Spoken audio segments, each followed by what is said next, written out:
Hello student, आप लोग का स्वागत है हमारे यूट्यूब चैनल नफीस कैसन में। तो कैसे हैं आप लोग? आज हम एक नया वीडियो लेके आए हैं फिर से, जो मैथ से रिलेटेड है। मोस्ट इम्पॉर्टेंट क्वेश्चन सब है, ये सब रिपीट होता है। और रिपीट क्या मेन कॉन्सेप्ट अगर एक बार समझ में आ जाए तो क्वेश्चन कुछ नहीं है। ठीक है, चलिए आज के क्वेश्चन पे बढ़ते हैं हम। आज का क्वेश्चन यहाँ से स्टार्ट करते हैं। ठीक है, करेक्ट ऑप्शन चूज करना है, उसको लिखना है अपन को। तो इसमें से करेक्ट ऑप्शन चूज करना है, इसका एचसीएफ लेना है और 91 का एचसीएफ। ठीक है, 91 का पता है अपन को। 13 13 बार में होता है, मतलब 13 से। वैसे ये तो गलत हो गया, 7 यहाँ लिखना चाहिए था, 30 यहाँ लिखना चाहिए। ठीक है, यार अभी समझने के लिए मैं बता दे रहा। 21 है, 21 है तो 21 का क्या हो जाएगा? 7 हो जाएगा। तो या 3 से ले लो, यहाँ 3 करते नहीं तो फिर तुम लोग बोलोगे गलत पढ़। 7 से 7 23, तो दोनों में कॉमन क्या है? 7। ठीक है, दोनों कॉमन क्या है? 7। तो इसका आंसर क्या हो जाएगा? डी। ठीक है, द पेयर ऑफ इक्वेशन, ये दोनों इक्वेशन दिया हुआ है और इसमें पूछ रहा है कौन सा है, यूनिक है क्या है। तो तुमको निकालना पड़ेगा a1 बाई a2। a1 क्या है? 1। a2 क्या है? -3। -3। ठीक है, क्या ये इक्वल है? इस वाले निकाल लेते हैं अपन ना। 2, ये क्या है? 2 डिवाइड बाई क्या है? -6। ठीक है, क्या ये कट जाएगा? ये कट जाएगा, तो कट के क्या बना? ये 1/-3 हो गया। तो a1/a2 इक्वल टू b1/b2 तो है, फिर 5 से देख लेते हैं। 5/1, तो 5/1 नहीं है। जब ऐसा होता है तो क्या होता है? नो सॉल्यूशन होता है। अगर पहला ही नहीं मिलेगा तो वो यूनिक सॉल्यूशन होगा। अगर पहला मिल गया मतलब a1/a2 b1/b2 अगर मिल गया और c1/c2 नहीं मिला तो क्या होगा? No solution, has no solution. और अगर तीनों इक्वल है तो इनफिनाइट मेनी सॉल्यूशन।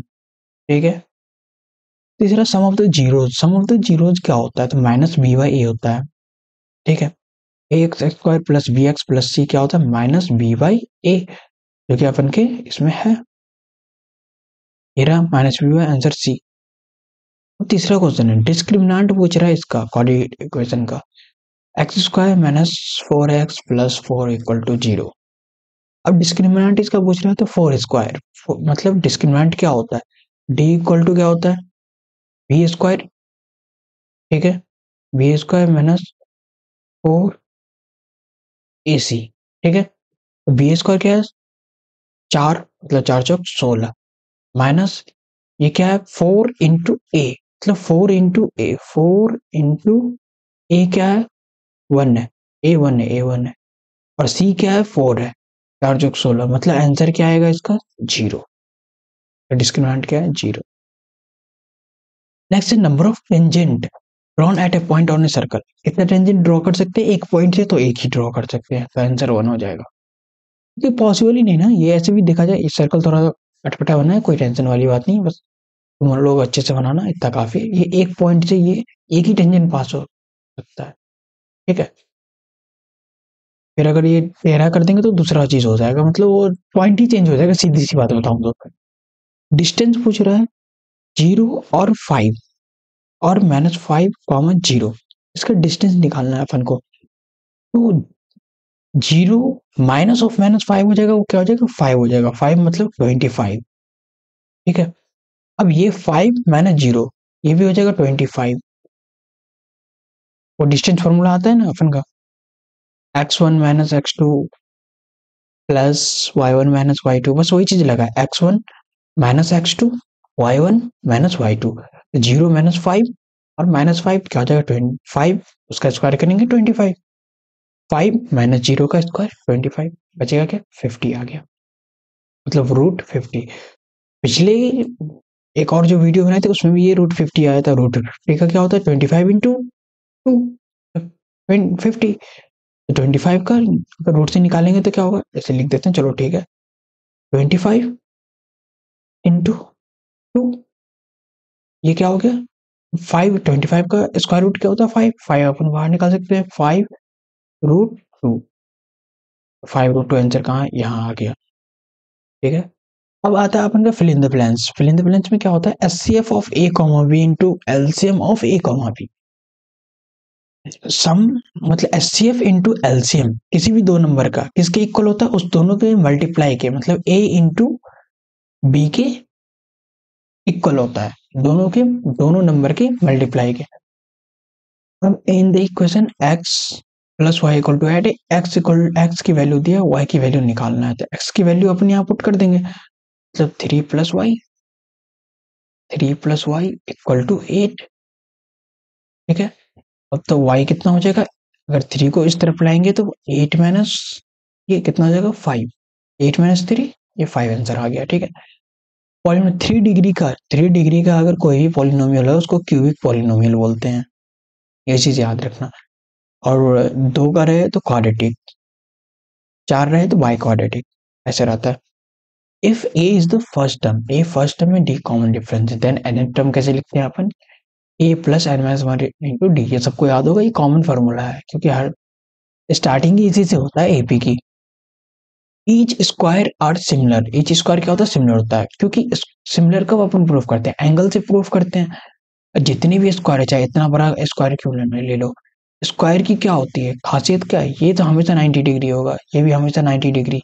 जब सबका एंगल ऑलरेडी मैच कर रहा है तो सिमिलर तो होगा ही। ठीक है, अब क्या है, a line intersect in a circle in 2 point, 2 point पे अगर इंटरसेक्ट कर रहा है तो उसको सेकंड बोलते हैं अपन। फॉर्मूला पूछ रहा है एरिया का, ये तो बचपन से पढ़ते हुए आ रहे हो, सबको आता होगा, पाई आर स्क्वायर, राइट। अब है match the flowing, match the flowing में क्या होता है, यहाँ पे क्या है कि सेक 90 माइनस थीटा, सेक 90 माइनस थीटा क्या है, क्या होता है, सेक 90 माइनस थीटा ये रहा कॉसेक थीटा होता है, सेक 90 माइनस थीटा कॉसेक थीटा, यहाँ पे मैं लिख देता हूँ डी। ठीक है, क्योंकि मैच कर दूंगा तो वो थोड़ा अटपटा लगेगा, कुछ ज्यादा गज या कलर में चेंज कर दे रहा हूँ, कोल्ड। कॉस थीटा, कॉस थीटा क्या होता है, 1 बाई, ये हो गया 1 by sec theta. Sine zero, sine zero क्या हो जाएगा, जीरो हो जाएगा, साइन जीरो जीरो हो जाएगा। ठीक है, फिर कॉस जीरो, कॉस जीरो क्या हो जाएगा, अपन देख लेते हैं, कोई पेन ले लेते हैं। ठीक है, कॉस जीरो, कॉस जीरो 1 होता है, ये रहा कॉस जीरो 1। अब आ गया 1 प्लस tan स्क्वायर, ये क्या है एक्चुअल में, ये एक फार्मूला ही है। फार्मूला क्या होता है कि सेक स्क्वायर, ये ऐसे सेक, क्योंकि याद करना जरूरी है इसी के लिए मैं लिख रहा हूँ यहाँ पे, नहीं तो फिर कोई इतना मतलब नहीं है। 1 प्लस tan स्क्वायर, ये ऐसा होता है, tan स्क्वायर थीटा, ये चीज होता है, दिख रहा होगा तो ठीक है, नहीं तो फिर बता देना, मैं इसको सही कर दूंगा। Sec square theta 1 plus tan square theta, बस इसको अगर इसको इसका स्क्वायर हटाएंगे तो यहाँ पे क्या आ जाएगा, रूट आ जाएगा, तो बस वही चीज है यहाँ पे। ये क्या हो जाएगा, sec theta, sec square theta नहीं होगा, ये याद रखना। उसके बाद 1 प्लस कॉस स्क्वायर थीटा, ये भी सेम वही फॉर्मूला से बना हुआ है, कौन सा, ये sine square plus cos square से, तो साइन स्क्वायर उधर रह गया, साइन का स्क्वायर हटा दिया तो ये चीज आ गया, तो ये यहाँ पे आ गया। ठीक है, ये भी खत्म। अब है ट्रू फॉल्स, ट्रू फॉल्स में क्या होता है कि write true false in the following, true false करना है the value of x in x. अब यहाँ वैल्यू पूछ रहा है एक्स की, एक्स की वैल्यू क्या, 0 और 1 है, राइट, क्योंकि एक्स को अगर जीरो से इक्वेट करेंगे अपन तो वो जीरो आएगा, एक्स माइनस वन को अगर जीरो से इक्वेट करेंगे तो एक्स माइनस वन उधर जाके क्या हो जाएगा, एक्स 1 हो जाएगा, माइनस वन क्या हो जाएगा, 1 हो जाएगा, तो वैल्यू सही, मतलब ये बिल्कुल परफेक्ट है। ठीक है, tenth term of AP, tenth term क्या 16 है, मतलब कि निकाल लेते हैं, ए क्या है 10 प्लस 10, टर्म निकालना तो मतलब n-1, 10-1 9, और कॉमन डिफरेंस क्या है, -3, इसको इससे माइनस करेंगे तो -3 आएगा, -3। तो कुल मिला के ये क्या हुआ कि 10-27, तो ये आ गया अपन के कितना, 17, -17। ठीक है, जो कि आंसर है, मतलब ये भी ट्रू है। Area of similar triangle is always equal, तो ये फॉल्स हो जाएगा, ऑलवेज इक्वल नहीं होता, जरूरी नहीं है कि इक्वल हो सिमिलर ट्राइंगल का। ठीक है, अब है volume of cone is pi square H, volume of cone ये नहीं होता, 1/3 पाई स्क्वायर एच होता है, तो ये भी फॉल्स हो जाएगा। वॉल्यूम ऑफ हेमिस्फीयर 4/3 ये भी गलत हो जाएगा, ये यहाँ पे ट्रू होना चाहिए, ये चीज है, ये ट्रू होना चाहिए, तब जो है ना जाके ट्रू होता है, तो फिलहाल फॉल्स हो जाएगा, हेमिस्फीयर का 2/3 होता है। ठीक है, अब है 3 mod equal to mod plus 2 medium, yes true, ये होगा। मैच द फॉलोइंग में खत्म। अब आते हैं write the answer in one word पे अपन आते हैं। A equal to b q, then what the relation between a and b. A and b क्या है, अगर अपन ए क्यू को अपन क्या करेंगे कांस्टेंट मान लेंगे, रिमेन कांस्टेंट मान लेंगे, तो ए क्या है डायरेक्टली प्रोपोर्शनल टू बी, अगर ए बढ़ेगा तो बी भी बढ़ेगा, ऐसा है। ठीक है, तो a is directly related to b, ये लिखना है। A b c real number है तो a does not equal to zero, then the quadratic polynomial क्या होगा। तो क्वाड्रेटिक पॉलिनोमियल सिंपल सी वही अपना सिंपल सा formula, a x square plus b x plus c. ठीक है, उसका write the name of the right angle triangle theorem. Right angle triangle theorem का क्या होता है, पाइथागोरस थ्योरम होता है। उसके बाद आता है what write the distance of the point x comma y from the origin. Origin से एक्स कॉमा वाई का डिस्टेंस पूछ रहा है, तो ओरिजिन से एक्स कॉमा वाई का डिस्टेंस क्या हो जाएगा, एक्स माइनस जीरो का whole square plus y minus zero. अरे जीरो लिखा जाओ बच्चे, हाँ स्क्वायर। तो कुल मिला के ये क्या हो जाएगा, x square plus y square, ना आसान। अब है next question, what is the class of maximum frequency. Maximum frequency को क्या बोलते हैं, ठीक है, मैक्सिमम अपन मॉडल क्लास ही बोलते हैं, the class interval with highest frequency is called modal class अपन बोलते हैं। इसको मॉडल क्लास डायरेक्ट लिख सकते हो, वन वर्ड में है तो, नहीं तो चाहो तो ऐसे लिख सकते हो। उसके बाद आता है probability of an impossible event. Impossible मतलब होने का कोई चांस ही नहीं है, तो उसका क्या होगा, जीरो। प्रोबेबिलिटी कितनी होगी, जीरो। उसके बाद है what is the value of pi plus pi का भार, मतलब कि प्रोबेबिलिटी होने का और प्लस प्रोबेबिलिटी ना होने का इतना होगा, क्या होगा। तो इसकी वैल्यू होती है, एक फॉर्मूला है, इसकी वैल्यू होती है वन, मतलब वन क्या होगा, वन। प्रोबेबिलिटी होने और ना होने की दोनों का सम होगा वन। ठीक है, चलो आज के लिए इतना ही।